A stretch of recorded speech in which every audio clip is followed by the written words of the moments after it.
When Grandpa Joseph died, I expected grief, not betrayal. Standing in Attorney Wilkins' wood-paneled office as he read the will, I watched my family's expressions shift from somber mourning to poorly concealed satisfaction. Everyone received something significant. Everyone except me. My cousins got real estate holdings. My brother Michael inherited a portfolio of blue-chip stocks. Even my aunt, who visited Grandpa exactly twice in the 5 years before his death, walked away with a collection of antique watches valued well into 6 figures. Me? I got Grandpa's heartfelt gratitude for being such a devoted granddaughter and a single item, a small brass key to a safety deposit box that might interest me. Before we jump back in, tell us where you're tuning in from, and if this story touches you, make sure you're subscribed, because tomorrow I've saved something extra special for you. The silence that filled the room after Attorney Wilkins finished reading was thick with awkwardness. My family avoided eye contact with me, examining their manicures or suddenly developing intense interest in the pattern of Wilkins' Persian rug. There must be some mistake, I said, my voice embarrassingly fragile. Grandpa and I were close. Attorney Wilkins cleared his throat. I simply execute the wishes as documented, Ms. Reynolds. I don't write them. My brother Michael placed a hand on my shoulder, his voice dripping with rehearsed sympathy. Emma, you know how unpredictable Grandpa became in his final years. Don't take it personally. Don't take it personally? I was the one who visited Grandpa every Sunday for dinner without fail. I was the one who drove him to medical appointments when his eyesight deteriorated. I spent holidays with him when everyone else was too busy with their glamorous social obligations. Yet somehow, I was the one sitting empty-handed in a room full of newly minted heirs. My cousin Veronica, now the proud owner of Grandpa's lakeside cabin, didn't even attempt to hide her smirk. Maybe he just appreciated those of us who contributed to the family legacy instead of pursuing, what is it you do again? Nonprofit work? Her husband snickered. The implication was clear. My decision to work at an environmental conservation foundation instead of joining the family's luxury hotel business somehow made me less deserving. Clutched the small brass key so tightly it left an impression in my palm. Without another word, I stood and walked out of the office. No one followed me. Back in my modest apartment that evening, the unfairness of it all crashed over me in waves. I poured myself a glass of wine, then another, as I scrolled through photos on my phone. There I was with Grandpa at his 85th birthday, both of us laughing as I helped him blow out the candles.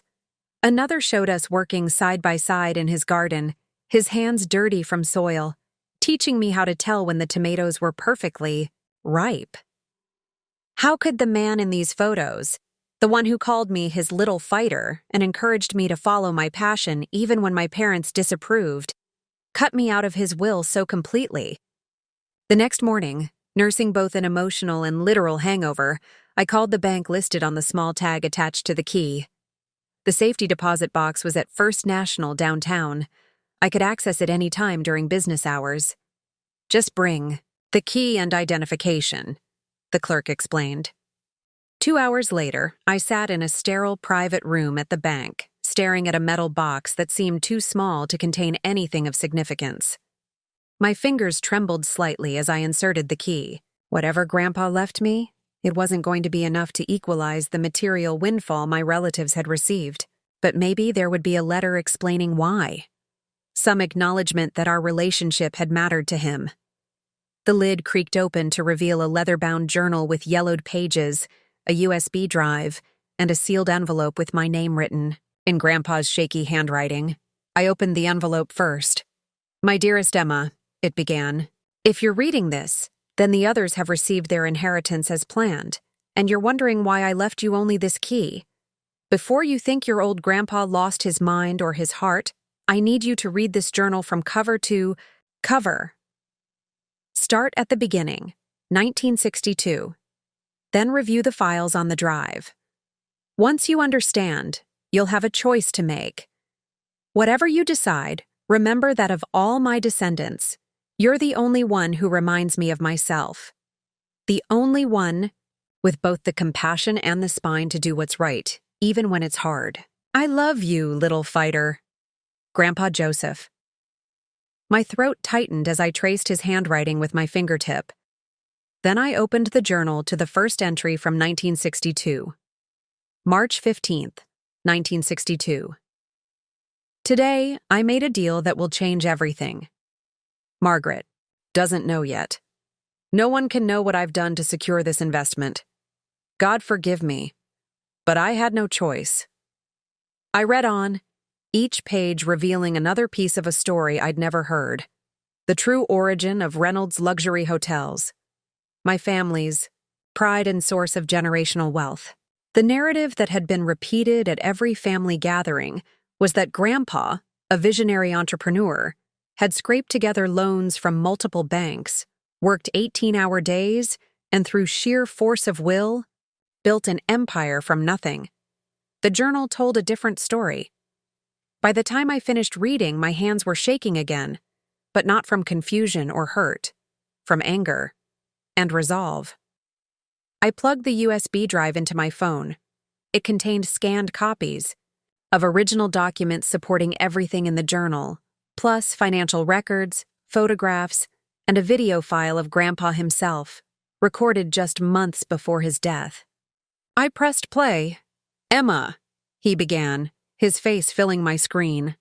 Despite his illness, his eyes were sharp and clear. "By now you know the truth about our family fortune. The others received what they've always wanted, material wealth. But I'm giving you something far more valuable, the truth. And with it, power. They think I've left you nothing. In reality, I've left you everything. The choice of what happens next." I replayed the video twice more, letting his words sink in. Then I texted, "My brother, Michael, we need to talk, privately, tonight." His response came quickly. "Sorry, sis. Tied up with lawyers all day figuring out how to transfer Grandpa's stocks. Maybe next week?" I smiled grimly at my phone and typed, "Actually, you'll want to make time today. Unless you'd prefer I share what I learned about Grandpa's original investor with everyone at once? I'm sure the family would be fascinated to learn how Reynolds Luxury Hotels was really funded." 3 dots appeared, disappeared, then reappeared. Finally. My place. 7 p.m. Come alone. I tucked the journal and drive into my bag. For the first time since the reading of the will, I felt a sense of purpose replacing my hurt. Grandpa had chosen me after all, not as a recipient of wealth, but as the keeper of truth. And by tonight, my family would understand exactly what that meant. Michael's downtown penthouse screamed new money, all chrome finishes, abstract art he couldn't name the artists of, and floor-to-ceiling windows showcasing a skyline view that probably added 7 figures to the property value. He greeted me at the door with 2 fingers of whiskey already poured in crystal tumblers. Always the corporate charmer, even in crisis. "You look terrible," he said, eyeing my jeans and windbreaker. Not all of us had a windfall to celebrate last night. I brushed past him, ignoring the offered drink. Michael sighed dramatically. "Emma, don't be difficult. What's this emergency about? What investor?" I settled into his white leather sofa, deliberately placing my bag, still damp from the unexpected rain, on the pristine cushion beside me. "Our family history begins in 1962, right? Grandpa's rags to riches story. The cornerstone of the Reynolds legacy. Cut the theatrics. We've all heard the founding story since we were kids." "Exactly. We've heard a story." I pulled out Grandpa's journal, its worn leather stark against the modernist coffee table where I placed it. Just not the true one. The confidence in Michael's posture faltered slightly. "What is that?" "Grandpa's journal. Turns out my inheritance wasn't so worthless after all." I opened it to a bookmarked page. June 17th, 1962. "Victor Zakari's money arrived today. $320,000. More cash than I've ever seen. Margaret asked about the bank loans. I maintained the lie. What choice do I have? If she knew the money came from Zakari's gambling operations, she'd make me return it. Michael's face drained of color. He reached for his whiskey and downed it in one swift motion. That's absurd. Grandpa got bank loans, multiple loans that he spent decades repaying. That was the official story. The real seed money, the cash that bought the first Reynolds Hotel, came from Victor Zakari, one of the city's most notorious crime figures in the 60s. Our family fortune began with mob money. You're making this up because you're bitter about the will. I took out my phone, pulled up a scanned document, and slid it across the table. Loan agreement, signed by both of them. Grandpa was meticulous about documentation, thank God. Michael stared at the document, his legal training kicking in as he scrutinized the signatures.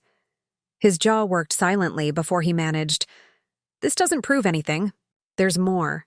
Decades of transactions, photos of them together, even a death certificate." Death certificate? Rosa Zakari, Victor's daughter. I met his eyes steadily. Apparently, Grandpa's debt wasn't just financial. Michael sprang up, pacing the length of his windows. The city lights cast his shadow long across the polished concrete floor. Even if this were true, and I'm not saying it is, it's ancient history. No one cares where startup capital came from 60 years ago. The Zakari family might care. Did you know they're still around? Victor's grandson, Anthony, runs their investments now. Imagine my surprise seeing him at a conservation gala last month. He asked if I was related to Joseph. Reynolds said we had similar eyes. That stopped Michael cold. You're bluffing. I have his business card. He was very interested in my family connection when I mentioned it. Said his grandfather always spoke highly of mine, fondly even. I leaned forward. Michael, there are things in this journal, transactions, promises made, that go far beyond a simple loan. The Zakaris think they're owed a piece of Reynolds luxury hotels. That's extortion. We'd fight it in court. With what? The truth? That our beloved empire was built on blood money? Think of the shareholders, the board members, the press. I mimicked his corporate tone. Think of the reputational damage. Preparing and narrating this story took us a lot of time, so if you are enjoying it, subscribe to our channel. It means a lot to us. Now, back to the story. Michael collapsed back onto the sofa. For a moment, I glimpsed the little brother who'd come to my room during thunderstorms, not the polished executive who'd barely reacted when I was cut from the will. "What do you want, Emma?" he finally asked, voice hollow. "I want what's fair, not just for me, but for what Grandpa actually wished." His laugh was bitter. "You think Grandpa wanted this family secret exposed?" "No. He wanted it resolved." I pulled out the final item, a sealed envelope with contingency written across it. He gave me options. This contains his proposed resolution, a restructuring of family assets that would satisfy any potential Zakari claims while keeping the core business intact. And what do you get out of it? I met his gaze, unflinching. My fair share, plus I become the family's representative to the Zakari interests. Grandpa thought my environmental work and connections could help transition some of their more questionable investments into legitimate enterprises, a clean break with the past. Michael stared at me as if seeing me for the first time. He planned this. The old fox actually planned this whole scenario. He knew none of you would listen to me otherwise. So he gave all of you what you wanted most, the money, knowing it would force you to listen when I revealed what I knew. And if we refuse? I stood, gathering my evidence. Family meeting. Tomorrow night. Either we discuss Grandpa's proposal, privately, or I make a very public phone call to Anthony Zakari. As I reached the door, Michael called after me.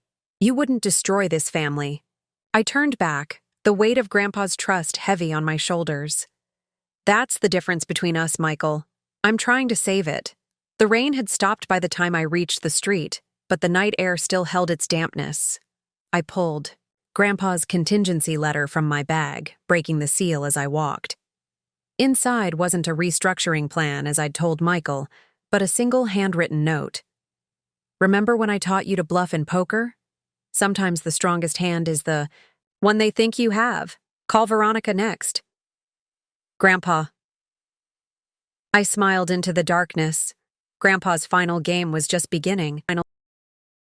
Veronica's reaction was everything Grandpa might have anticipated.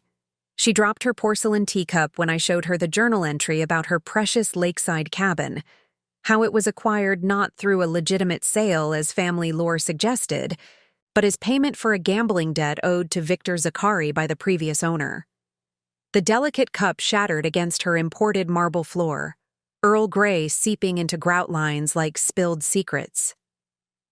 "This is insane," she hissed, manicured fingers, trembling as she flipped through the journal pages. "If Chad's father ever found out we're living in a property with mob connections..." Perfect. Veronica's husband came from old money, the kind that valued reputation above all else. Her carefully cultivated image as the respectable society wife couldn't withstand this kind of scandal. "The cabin's title history is complex," I said, keeping my voice neutral while enjoying her panic. "Multiple transfers through shell companies before Grandpa officially purchased it. Very clever laundering." "What do you want?" Her voice had lost its usual condescending edge.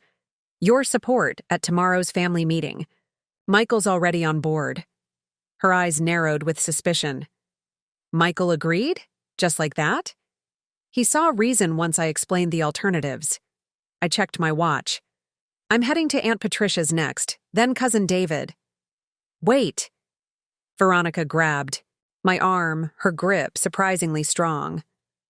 "You can't tell Patricia. She'll have a meltdown. You know how she gets." I did know.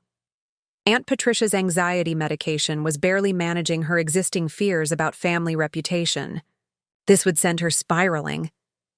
"Then I need to count on your full support tomorrow," I said. No questions, no resistance. Veronica's perfectly contoured face hardened into resignation. "Fine, but I want your guarantee the cabin stays with us." "That depends on the family's collective decision." I stood to leave, then paused. "By the way, how much do you know about the Zakari family today?" Her blank expression confirmed my suspicion. None of them had bothered researching our family history, beyond the sanitized version in Reynolds Company brochures. Anthony Zakari serves on 3 environmental nonprofit boards now. Their family's gone legitimate, mostly. I met him last month at a fundraiser. The blood drained from Veronica's face. "You've actually spoken with them? Are you insane?" "No. I'm practical, like Grandpa." I gathered my materials. "See you tomorrow night. Michael's hosting." Back in my car, I checked Grandpa's notebook again, revealing the next page of instructions. I hadn't actually planned to visit Aunt Patricia. Grandpa had specifically warned against it. But the threat had worked perfectly on Veronica. 2 down, 1 critical family member to go. David wasn't technically my cousin, but my second cousin, Grandpa's brother's grandson. While the rest of us had pursued business, law, or in my case, environmental work, David had chosen architecture. More importantly, he controlled nearly 30% of Reynolds Luxury Hotels' shares through a complex trust arrangement. Without his support, any family vote would fail. Unlike the others, David lived modestly in a converted warehouse studio downtown, where I found him surrounded by scale models and blueprint drafts. He answered the door in paint-splattered jeans, looking nothing like the potential hotel empire kingmaker he was. "Emma." He smiled, genuine warmth in his eyes. "This is unexpected. Come in." I'd always liked David. He'd avoided the family politics, showing up at reunions with interesting stories and thoughtful gifts before disappearing back to his creative pursuits. He'd also been the only one to text me after the will reading with a simple, "That was rough, beer sometime?" His studio smelled of coffee and modeling glue. Miniature buildings in various stages of completion filled every surface. In the center, stood a detailed model of the original Reynolds Hotel, Grandpa's first property. "Working on something for the company?" I asked, gesturing to the model. "Historical project, documenting the architectural evolution of the Reynolds properties." He cleared off a stool for me. "But I'm guessing this isn't a social call about my hobby." I placed the journal on his work table. "Did you ever wonder how Grandpa secured funding for this first hotel? The real story?" David's expression shifted subtly. "Everyone repeats the bank loan narrative, but the numbers never added up for me. Post-war bank lending practices, interest rates at the time, Grandpa's lack of collateral." He shrugged. "I figured there was another investor." There was. I opened to the relevant pages. "Victor Zakari." Instead of shock, David nodded slowly. "The timing makes sense. Zakari was expanding his legitimate businesses around then." He noticed my surprise and smiled. "What?" "I research things that interest me, family history included." "You knew?" "Suspected. Never had proof." He examined the journal respectfully, careful not to damage the aging pages. "So, this is what he left. You, the truth. And a choice." I explained the situation with Michael and Veronica, the family meeting, everything except the fact that I was bluffing about Grandpa's restructuring plan. David listened without interruption, occasionally making notes on a sketch pad. When I finished, he tapped his pencil thoughtfully against the paper. "It's elegant," he finally said, using the threat of exposure to force a negotiation. "Very much Grandpa's style." "Then you'll support me at the meeting?" "That depends." He set down his pencil. "What do you actually want, Emma?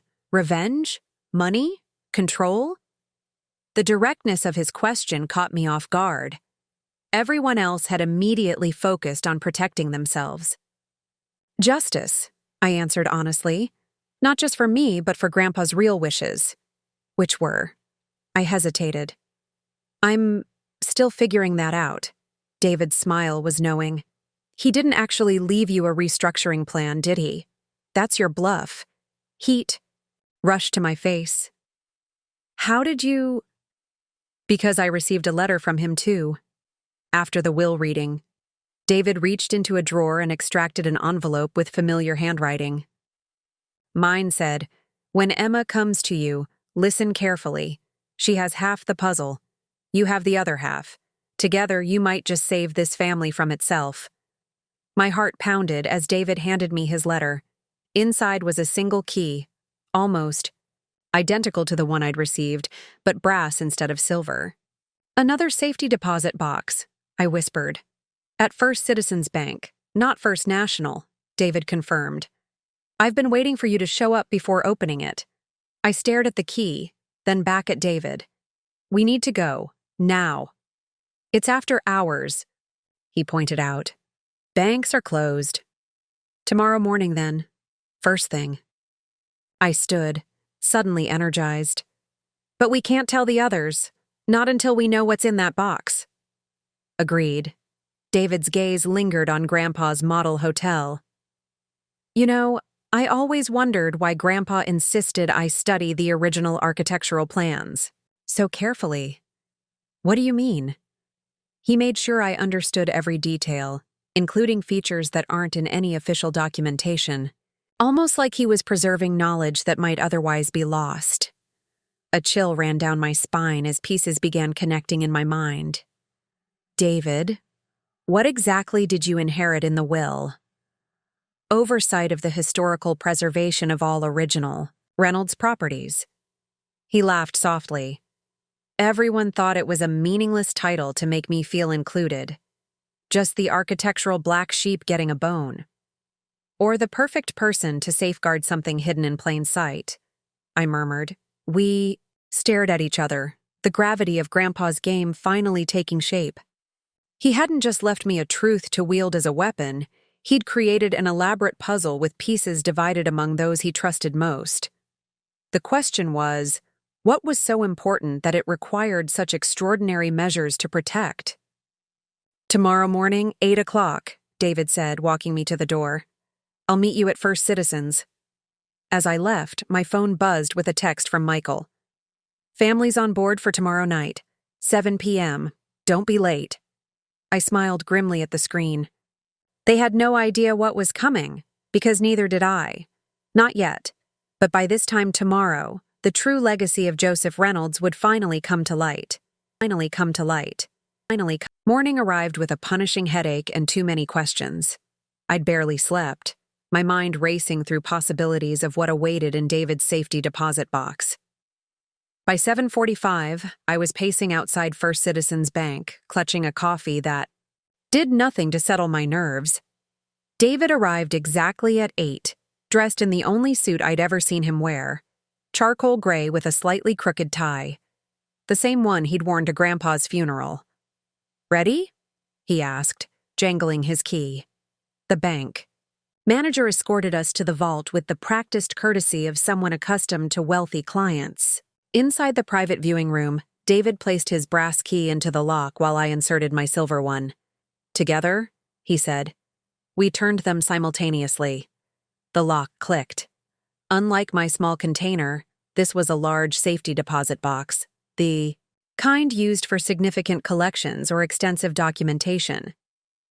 Inside lay 3 items: a leather portfolio embossed with the Reynolds Hotel logo, a small velvet jewelry box, and an envelope labeled Final Confession in Grandpa's handwriting.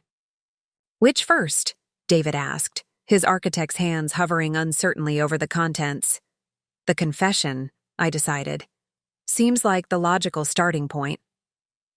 The letter was dated just 3 weeks before Grandpa's death, the handwriting shakier. Then in his journal, but unmistakably his.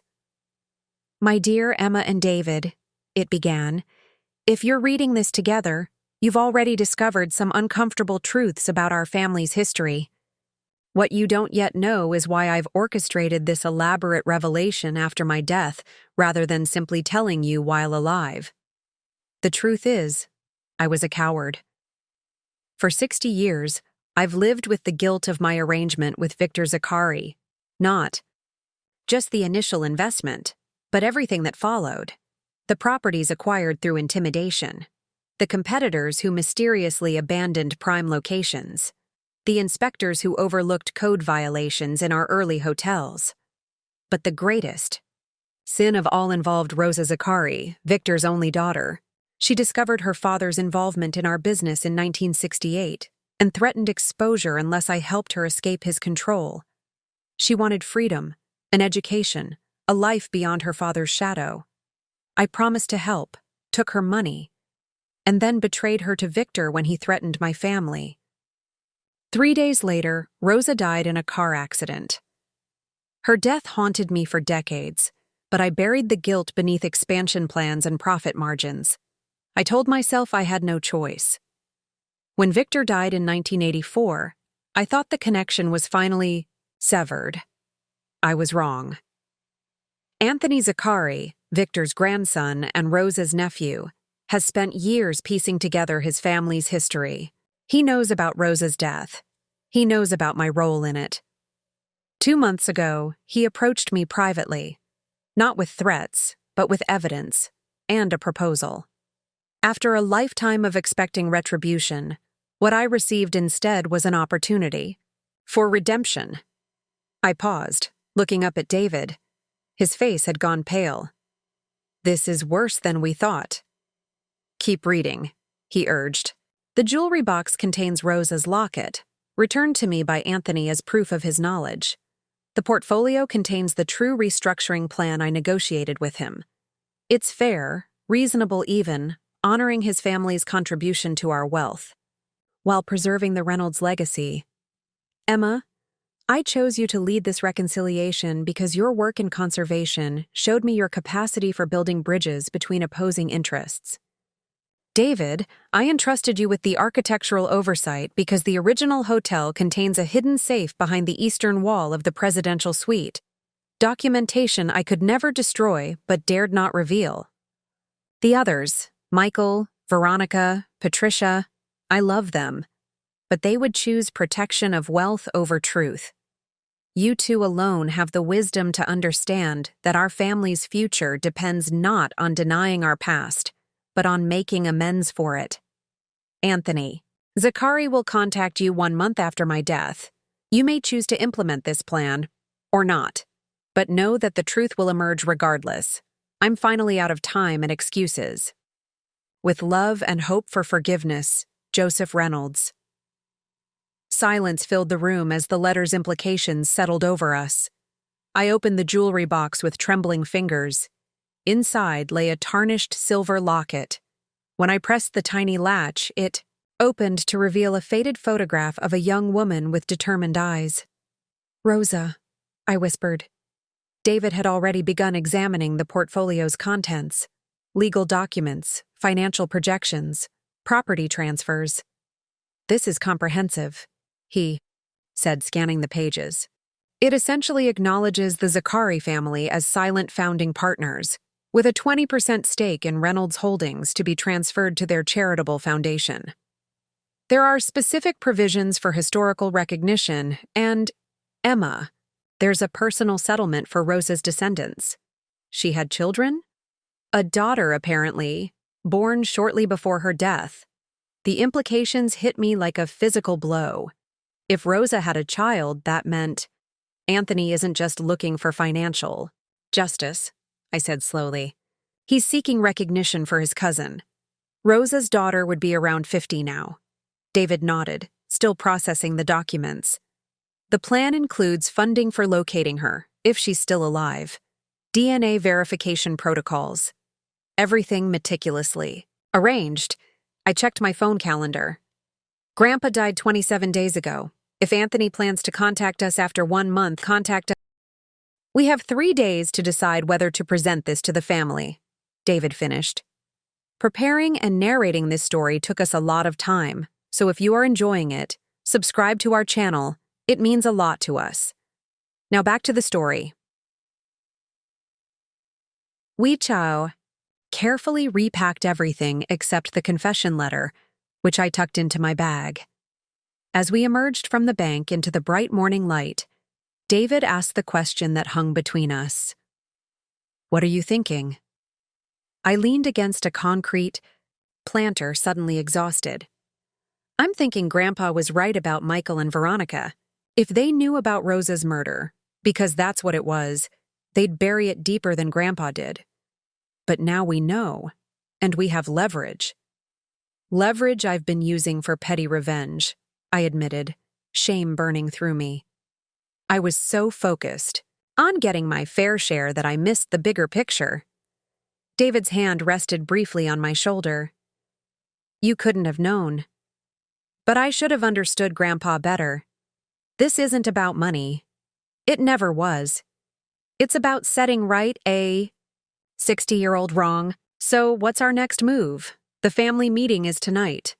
I straightened, mind racing through options. "We need to see what's in that hidden safe at the original hotel first. If there's evidence of Rosa's murder, that property's being renovated. Right now," David interjected. "I have access as historical preservation advisor. We could go this afternoon." "Perfect. Then tonight." I trailed off, the weight of responsibility settling over me. "Tonight we see if this family has any shred of decency left."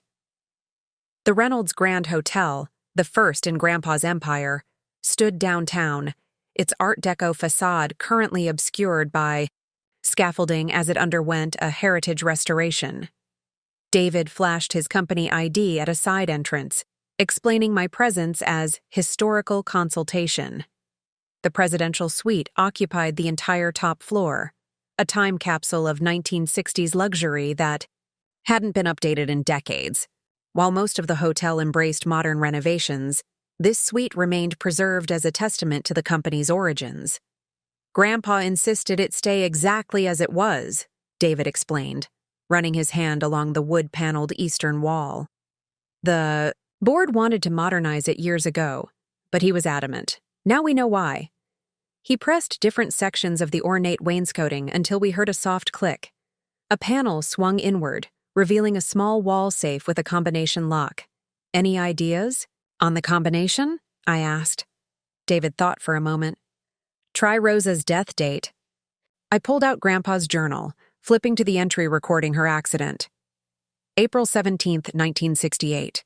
The safe clicked open on the first attempt. Inside lay a manila envelope, yellowed with age, and a small recording device, the kind dictation machines, used in the 1960s. With unspoken agreement, David handled the envelope while I examined the recorder. It's still functional, I said, surprised. Battery's dead, but it takes standard replacements. David had gone very still, staring at the contents of the envelope. Emma, he said quietly, these are police photographs of Rosa's accident. I looked over his shoulder at black and white, images showing a crumpled car at the bottom of a ravine, close-ups of brake lines cleanly cut, an official report with key sections circled in faded red ink. He kept evidence, I whispered. All these years. Evidence he was too afraid to use, David added. But why keep it if he never intended to come forward? Insurance, I realized. Protection against the Zakaris if they ever came after him. Mutually assured destruction. We found batteries in a service closet down the hall. Back in the suite, I pressed play on the recorder, holding my breath as the tape crackled to life. April 20th, 1968. Grandpa's much younger voice filled the room. Rosa Zakari's funeral was today. Victor looked at me during the service. He knows I know. The police ruled it an accident, but the detective who showed me the brake line photos made it clear he'd been paid to drop it. I've made a deal with the devil, and now I'm trapped. The second hotel opens next month. Every dollar it makes will taste like ashes. But what choice do I have? Margaret's pregnant with twins. If I speak out now, my family dies too. The recording continued, documenting Grandpa's spiral of guilt and rationalization over subsequent years. His voice aged across entries, the successful businessman gradually giving way to a man haunted by his complicity. The final entry, dated just weeks before his death. Anthony Zakari knows everything. 60 years of running, and in the end, the truth finds you anyway. But he's offered something I never expected, a chance to set things right. Not forgiveness. I don't deserve that. But perhaps, finally, peace. Emma will understand. David. We'll help her. Together they might save this family's soul, even if they cannot save its secrets. As the tape clicked off, David and I sat in stunned silence, the weight of legacy, both sins and redemption, settling around us like dust in the afternoon light. We have everything we need now, I finally said, gathering the evidence. For tonight. David nodded grimly. They're not going to take this well. No, I agreed. But for once, the Reynolds family is going to face the truth, whether they can handle it or not.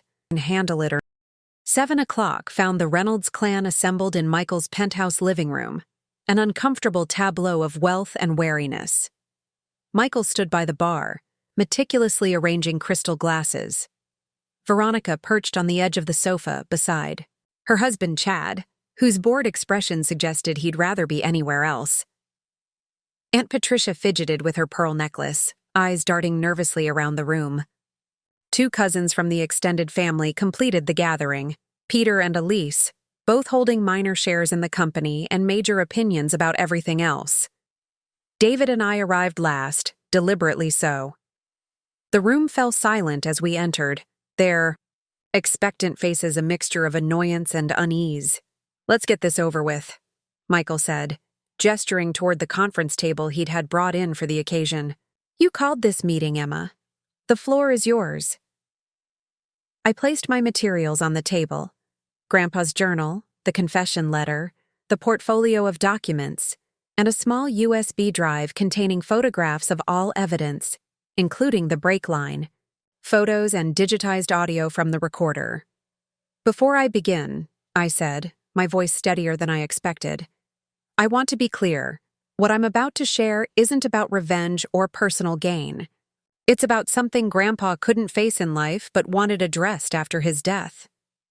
Very dramatic, Veronica drawled, but the nervous tapping of her fingernails betrayed her. I opened the journal to the first marked page. The Reynolds Hotel. Empire began with blood money. Not just mob financing, which would be scandal enough, but something far worse. Over the next 20 minutes, I laid out the full, ugly truth. Victor Zakari's investment, Rosa's discovery and betrayal, Grandpa's 60 years of guilt, and finally, Anthony Zakari's offer of reconciliation. The reactions came exactly as David and I had predicted. Michael immediately began calculating damage control, his legal mind already constructing plausible deniability. Veronica oscillated between outrage and terror at the potential social fallout. Aunt Patricia wept silently. The cousins whispered furiously to each other, eyes wide with shock. "This is preposterous," Michael finally declared.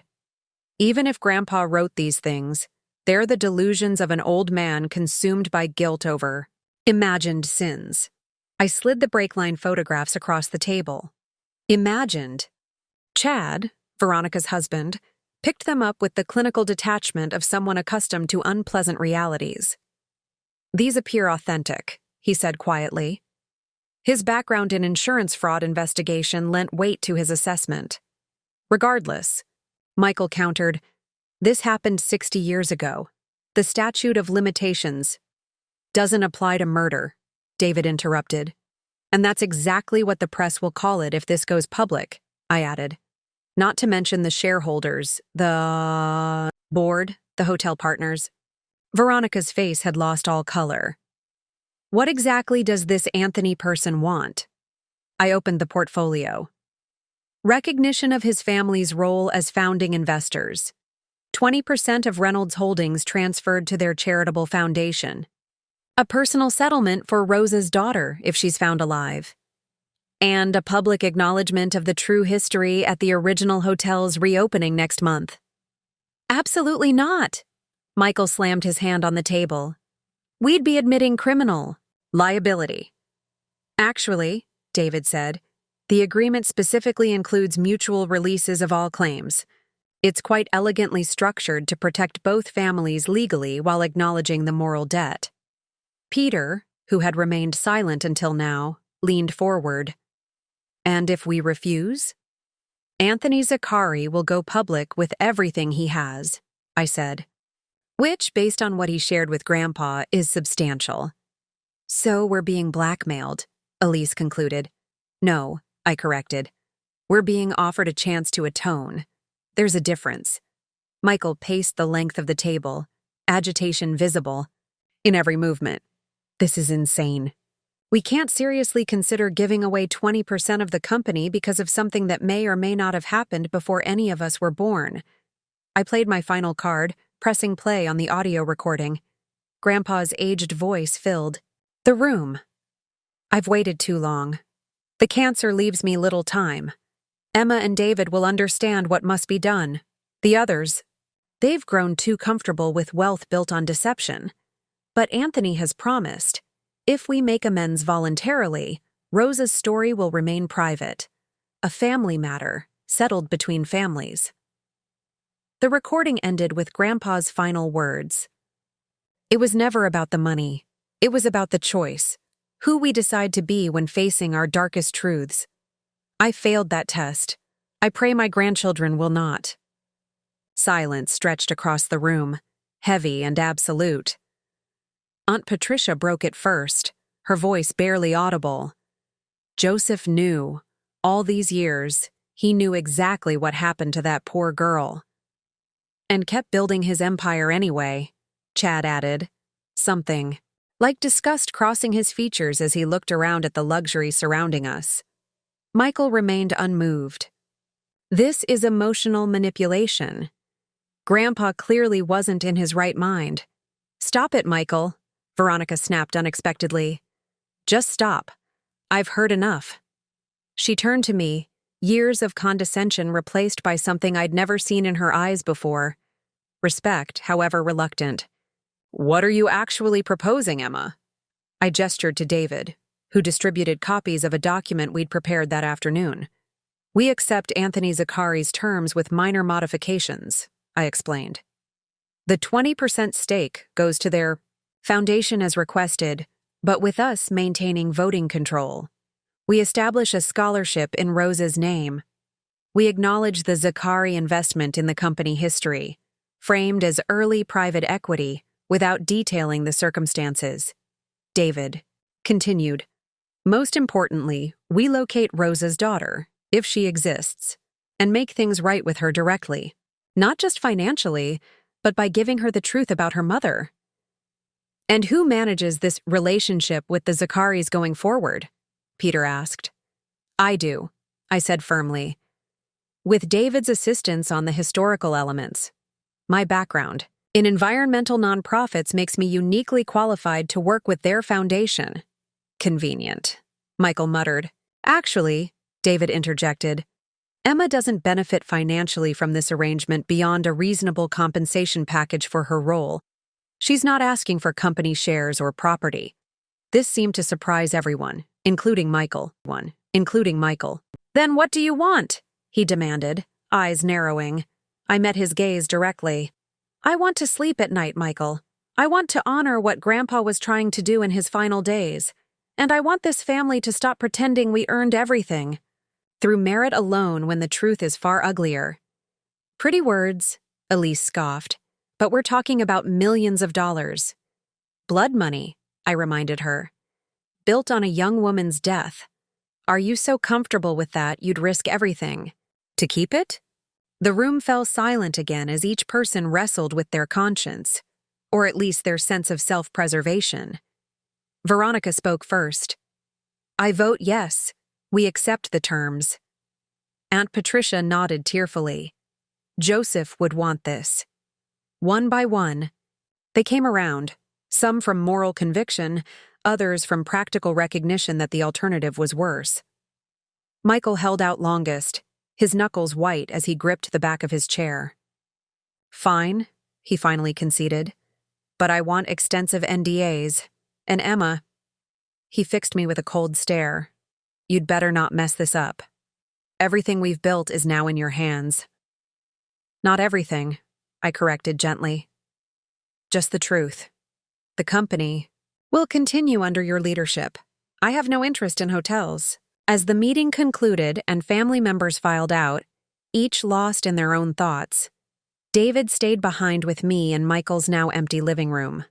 That went better than expected, he observed. And worse. They agreed, I said. That's what matters.